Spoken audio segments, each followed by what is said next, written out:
legal ser atendido por um profissional da saúde e fazer uma consulta sem sair de casa. Muito mais comodidade e o principal, mais segurança. A crise provocada pela Covid-19 acabou acelerando um processo que já era discutido pelo setor, a telemedicina. O Ministério da Saúde publicou uma portaria regulamentando esse tipo de atendimento. E a Lei 13.989, sancionada em abril, dispõe sobre o uso da telemedicina durante a pandemia. Esse é o tema do especial Coronavírus de hoje. Para explicar direitinho como funciona esse atendimento virtual, eu converso agora com Donizete Gianbernardino, vice-presidente do Conselho Federal de Medicina. Olá, doutor Donizete, muito obrigada por nos atender. O Conselho Federal de Medicina aceitou a telemedicina de forma emergencial e excepcional nesse momento, não é mesmo? Sim, claro. O Conselho Federal de Medicina regulamenta essa matéria de telemedicina desde 2002.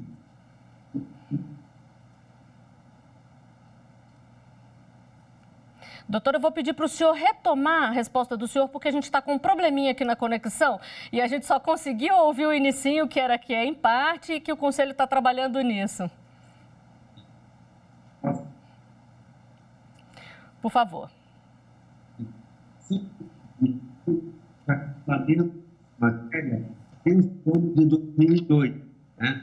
Então, é um regramento que dá quase 20 anos atrás. Ele tentou passar por uma atualização no ano de 2018, mas por questões políticas médicas, essa resolução foi revogada. E aí veio a pandemia e, dessa forma mais disruptiva, nós tivemos que, para benefício da sociedade, em caráter excepcional, o uso da medicina durante a pandemia. A grande preocupação da medicina é a segurança do atendimento. Então, a grande preocupação nossa é fornecer um acesso de segurança.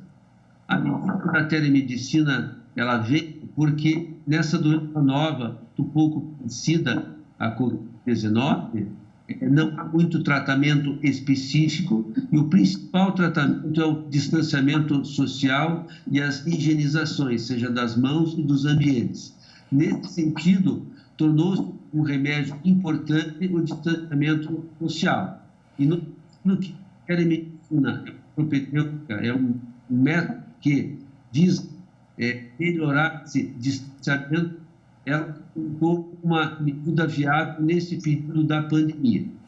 Pois é, e vale para todo tipo de especialidade, doutor Donizete, ou só para algumas? Veja bem, a princípio, o que é preconizado em telemedicina é uma orientação, uma consulta e uma triagem. E nas consultas diretas, o que se preconiza por segurança é que ela ocorra após uma primeira consulta presencial. Não que, assim, pode fazer uma consulta pela primeira vez diretamente, mas ela tem que ser muito cautelosa, visando a segurança do atendimento. Então, não é proibido porque a lei hoje em vigor permite, a lei da telemedicina que você citou. Mas a segurança nossa, na fiscalização da nossa profissão, pede que, só em extremas exceções, a primeira consulta seja feita à distância. E sim que a telemedicina seja feita para aqueles pacientes já conhecidos em tratamento ou em investigação, em seguimento da sua conduta. Até porque aí já há um contato entre médico e paciente, facilita até o médico saber e entender o que o paciente está sentindo naquele momento, né, doutor? Exatamente. Então, a medicina depende muito de uma relação interpessoal, da relação médico-paciente. Essa relação, ela presume-se confiança. Então, é importantíssimo para qualquer tipo de tratamento que se estabeleça essa relação entre duas pessoas, uma que está precisando de ajuda e a outra que tem por dever de ofício fazer isso, estabelecer. Então, não é proibido uma consulta para um médico desconhecido pela primeira vez, mas isso é uma exceção, né? Pois é, doutor Donizete, o Conselho Federal ele trabalha com 3 tipos de telemedicina, pelo que eu li. Teleorientação, telemonitoramento e teleinterconsulta. Explica para a gente aí a diferença e como eles funcionam. Veja, eu acho que tem muito mais teles ainda. O que aconteceu foi que, em março desse ano, o Conselho Federal se manifestou que, durante a pandemia, essas 3 modalidades poderiam ser colocadas. Então, o que é uma teletriagem? É uma orientação por telefone. Por exemplo, o médico regulador do SAMU e do CIAT fazem sempre, já há muitos anos, uma teletriagem. Então, ele escuta a ocorrência e decide que tipo de ambulância que vai fazer o atendimento. Isso é uma teletriagem, né? A teleorientação seria da mesma forma, mas já diretamente com o seu médico, onde o paciente conversa com o seu médico e ele dá uma orientação. Olha, você faça repouso, você aguarde 12, 24 horas ou vá para o hospital. Então, ele faz uma orientação. E a teleinterconsulta é quando ela tem 2 médicos, um médico em cada ponta. Então, quando um médico precisa de ajuda e ele consulta um especialista ou pessoa com mais experiência para trocar informações e daí fazer o melhor pelo seu paciente. Então, essas 3 modalidades, mas existem outras. Tem, assim, por exemplo, a teleradiologia, que você faz laudos à distância, a eletrocardiografia. Então, tem outras modalidades que podem acontecer. Telepatologia, que é laudos de peças cirúrgicas, principalmente. Então, mas essas 3 citações que foram feitas em março, e com esse posicionamento, o Ministério da Saúde fez, então, a portaria 467 e, em seguida, veio a sanção da lei da telemedicina. Como o senhor falou aí, são muitas teles, é um mundo novo aqui para a gente. O senhor já falou da grande vantagem de manter o isolamento, que é a principal orientação atualmente. E quais são as outras vantagens? Porque é uma segurança tanto para o paciente que não precisa sair de casa, quanto para o médico que está atendendo ali de forma isolada, né? Você veja só, nós entendemos que a telemedicina é uma tecnologia da modernidade e ela é uma nova propedêutica para fazer a medicina. Ela não veio substituir nada. Então, como a medicina tem, assim, por seus princípios, cautela, prudência, então nós sempre colocamos que o paciente que desejasse, assim, o paciente tem que querer ser atendido por telemedicina e o médico também tem que querer atender por telemedicina. Então, são 2 autonomias que se desenvolvem. Então, nesse sentido, essa nova propedêutica, ela tem a grande vantagem de facilitar o acesso. Em tempos de pandemia, ela vai facilitar o distanciamento social, mas assim, nos sistemas de saúde como é o SUS, por exemplo, onde muitos pacientes se deslocam centenas de quilômetros para uma simples consulta, uma telemedicina organizada dentro do sistema público pode, sim, proporcionar melhor acesso ao atendimento sem grandes deslocamentos desses pacientes e protegendo-os até, né, do desconforto, do risco dessas viagens. Assim. Então, ela veio como uma tecnologia, mas para melhorar o acesso principalmente. A grande preocupação é que ela tem que ter a mesma segurança ou muito semelhante de uma consulta presencial. Isso o Conselho Federal não abre mão e é nesse sentido que muitas medidas que parecem corporativas, ao contrário, elas são para que o atendimento médico não seja banalizado e exponha a sociedade a risco. Pois é, o senhor falou aí dessa preocupação. Essa preocupação envolve também ali o sigilo entre médico e paciente. A consulta tem que respeitar alguns parâmetros ali para garantir isso? Assim, com certeza. Então, todo atendimento tem que ter um prontuário. Um prontuário médico, por telemedicina, tem vários requisitos técnicos, assim, tem níveis de segurança. Agora está vindo essa nova lei de proteção de dados. Então, é dever do médico ter sigilo e privacidade sobre tudo que diz respeito ao seu paciente. O sigilo pertence ao paciente e a guarda desse sigilo pertence ao médico. Então, isso é de muita responsabilidade.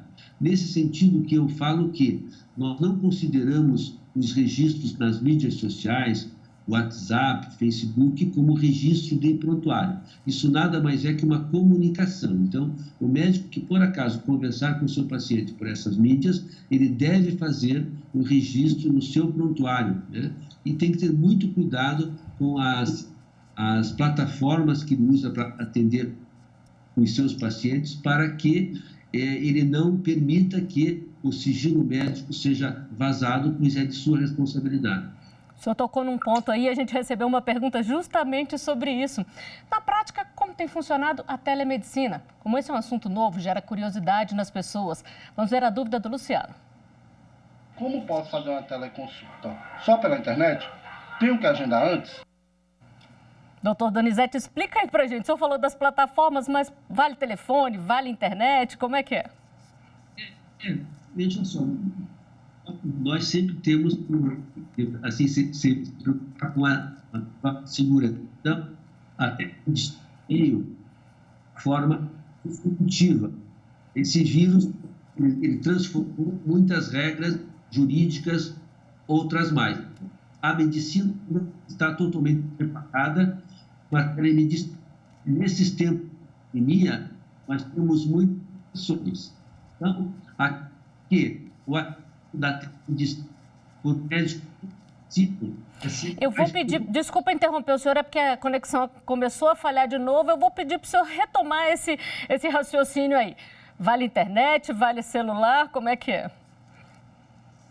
Veja só, nós preconizamos a telemedicina mais segura, até por aquilo que nós já falamos, da proteção do sigilo médico. Então, principalmente, a telemedicina deve ser utilizada para médicos já conhecidos, né? O médico que já examinou o seu paciente, e esse sim, através de um pacto direto, de um contrato direto entre médico e seu paciente, os dois optam assim, por fazer esse atendimento à distância, fazendo a proteção de ambos, do profissional e de seu paciente. A questão de você procurar um médico por telemedicina que você não conhece é algo de exceção, é algo que nós não recomendamos nesse momento, salvo em raras questões de regiões muito remotas ou extrema urgência, sim. Mas uma consulta regular de um médico que você não conhece, que você não teve uma relação interpessoal de confiança, deve ser feita com muita cautela. Então, a telemedicina hoje, você tem que conversar com o seu médico para pactuar com ele essa modalidade de atendimento. E como o Luciano perguntou ali se precisa agendar, como qualquer consulta tem que marcar antes, né, doutor Donizete? É porque o médico tem que concordar de também atender por telemedicina tal qual o seu paciente. Então, as duas autonomias têm que ter um equilíbrio, né? E o médico, quando decidir atender por telemedicina, ele deve informar ao seu paciente, olha, é um exame que tem alguns limites e algumas consultas eu posso precisar ser revertido para consulta presencial. Então, isso tem que estar previsto no acordo entre médico e seu paciente, que muitas vezes você pode começar o atendimento, de repente não é algo tão simples e há necessidade para a proteção desse paciente que essa consulta seja revertida em presencial. Agora, foi criada alguma plataforma específica para a telemedicina ou, como o senhor disse, é pactuado ali entre o médico e o paciente e eles optam pela forma como for melhor? Veja só, as plataformas devem garantir o sigilo dos dados e a sua privacidade. Então, esse que é um grande ponto. As mídias sociais não garantem isso. Então, quando um paciente e seu médico decidem usar uma mídia social, eles têm que ter conhecimento que há uma insegurança nesses dados. Há uma responsabilidade do médico profissional que usa e do paciente que autorizou. Então, isso pode ter consequências. Nada é proibido, mas o preconizado é que você use um prontuário, uma plataforma com níveis de segurança, tipo, chama-se nível de segurança 2, onde é um sistema que tem menor risco de invasão de hackers. Bom, e tem mais uma perguntinha sobre esse tema. Quando a gente vai ao médico e precisa de um medicamento, já sai da consulta com a receita em mãos. E no teleatendimento? Esta é a dúvida da Graciele. Além do exame, o médico também pode receitar virtualmente uma medicação e o paciente compra na farmácia com um documento eletrônico? Como funciona? Doutor Donizete, como é que funciona nesse caso?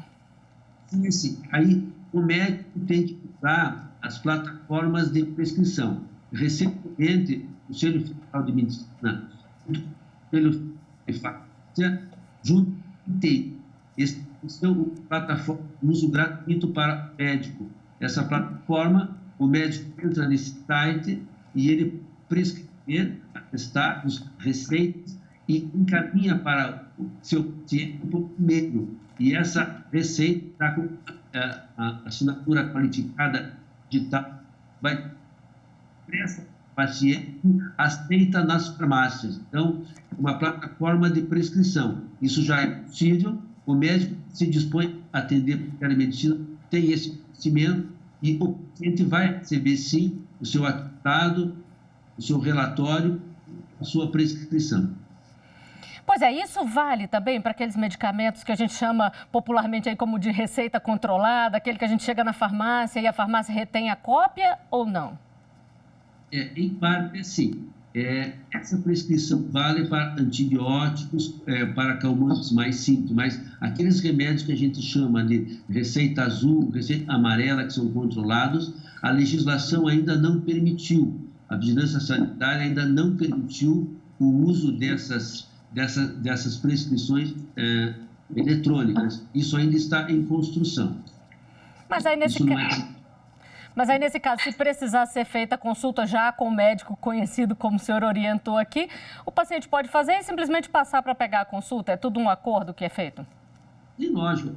Há uma pactuação, né? Então, a grande importância da telemedicina é ela não perder a pessoalidade do atendimento. Então, todo paciente tem que ter direito a ter o seu médico, um médico.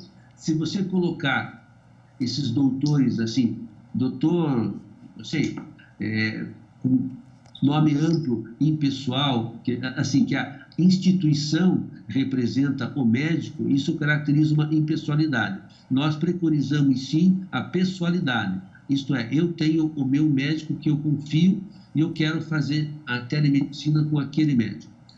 Bom, vamos conferir aqui mais uma perguntinha que chegou. E a telemedicina? Ela já chegou também para quem tem não tem plano de saúde? Esta é a dúvida da Nádia. Eu gostaria de saber se a rede pública também já trabalha com o teleatendimento. Pois é, doutor Donizete, a gente tem visto sendo amplamente divulgado a questão do TeleSUS para um atendimento pré-clínico para quem está aí com sintomas da Covid-19. Na prática, como é que isso tem funcionado? Antes da gente falar do resto da telemedicina aí na rede pública. Eu acho que, na verdade, isso é uma teletriagem ou uma orientação. Então, você vai telefonar, falar com o médico profissional e ele vai dizer se você precisa ficar em casa para fazer alguns cuidados ou tem que procurar um serviço médico. Então, isso é uma teletriagem que é feita nesse momento para a pandemia, que é colocado. Então, é uma grande teletriagem. E isso tem funcionado, doutor Donizete?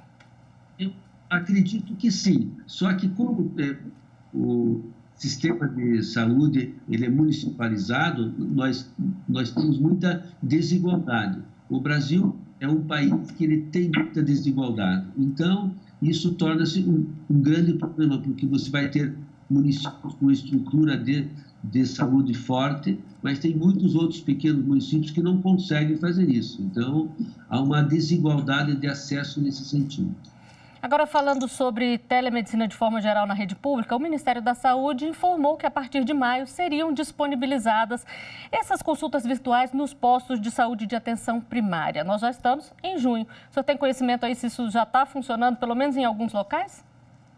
Olha, eu que moro em Curitiba, por exemplo, Curitiba está funcionando já isso, sim. Então, como eu tinha dito, algumas cidades mais bem estruturadas com sua atenção primária podem estar fazendo isso, mas não é a maioria das cidades brasileiras que não tem esse tipo de estrutura. Então, é algo que é para ser organizado, né?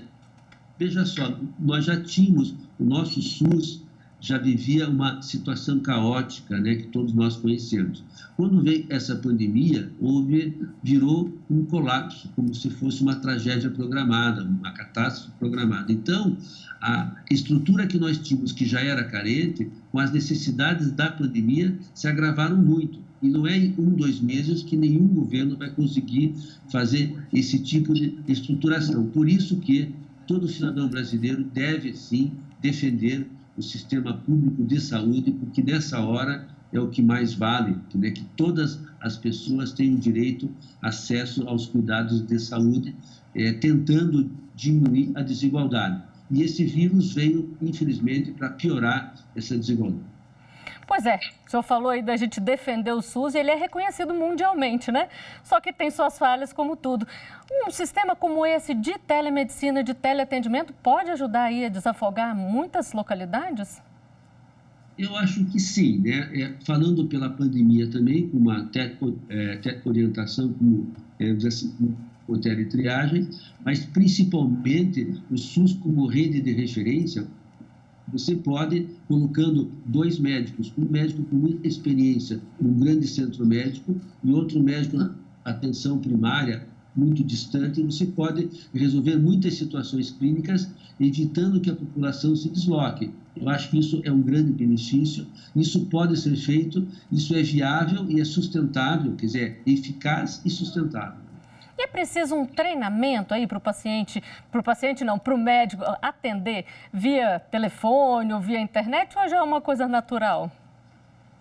Veja só, a grande questão do atendimento via internet ou qualquer plataforma é a ausência do exame físico, né?